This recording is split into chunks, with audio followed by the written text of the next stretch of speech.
Hi there and welcome to this video on the brand new Aqua microheater. The microheater is to be used in small aquariums up to 10 litres in size and uses 10 watts of power.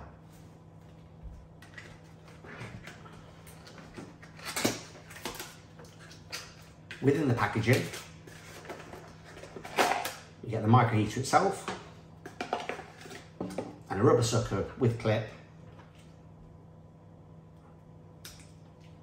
So you can attach the heating element to either a sump or to actually inside the little aquarium itself.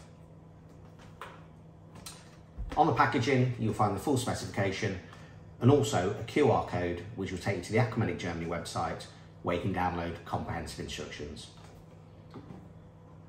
Along with a lot of the Aqua products now, it's not supplied with a power supply because so many people already have USB power supplies around the house which they can reuse. The power supply that's required for this unit is 5 volts with a minimum of 2.4 amps. The cable length is approximately 130 centimetres.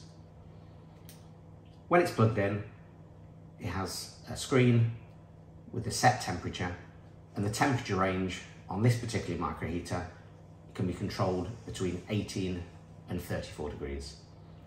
This is the new microheater from Aqua and they're available now. Thanks for watching.